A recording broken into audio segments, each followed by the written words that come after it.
rassemble le plus de spectateurs. En effet, il s'agit de sport-spectacle, car se déroulant pour 2/3 de son parcours sur la terre, les glissades et dérapages sont fort appréciés du public.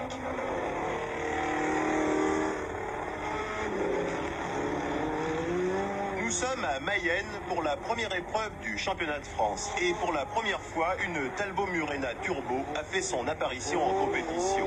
Une auto dont Jean-Pierre Beltoise devrait bientôt disposer pour la suite du championnat.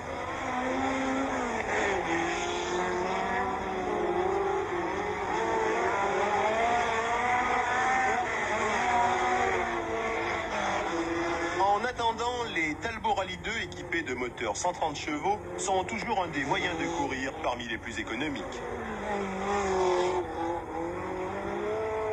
La règle du jeu est très simple. Départ 4x4 pour 4 tours du circuit et que le meilleur gagne.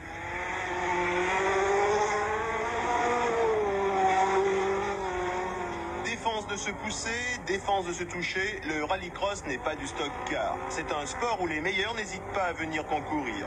Jean Ragnotti, Bruno Sabi, Jean-Claude Lefebvre, Raymond Touroul, Jean-Pierre Beltoise, Max Mamers ne sont qu'une petite partie des pilotes amoureux de cette discipline.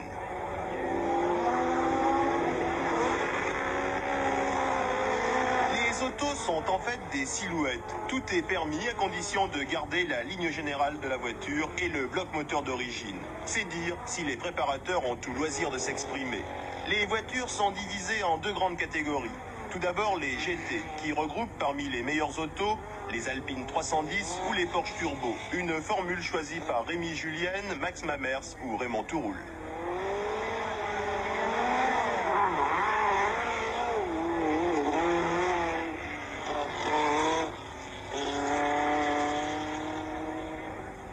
En tourisme de série, c'est la Talbot Rallye 2 qui jusqu'à cette année tenait le haut du pavé.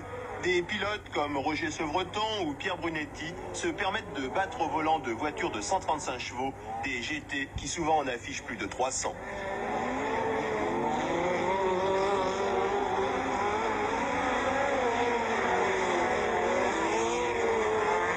Traditionnellement, en fin de réunion, la super finale regroupe les meilleurs concurrents des deux catégories et permet de se faire une idée précise de la valeur des pilotes.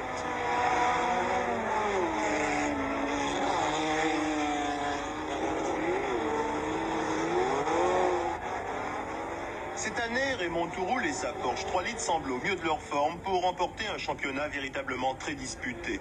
Alors que Rémi Julienne et Max Mamers, Alpine à 310, devraient pouvoir se battre pour la victoire. En tourisme de série, Jacques Aïta présente une VV Turbo qui pudiquement affiche près de 250 chevaux. L'auto est fragile, mais souvent parmi les meilleurs.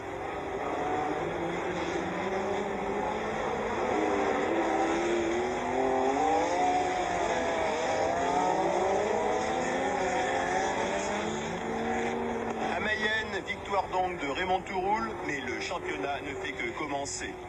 La puissance est primordiale en rallycross, mais celle-ci doit pouvoir s'exprimer à fond grâce au talent du pilote. Et dans cette discipline, ceux-ci ne sont pas avares de leur prouesse.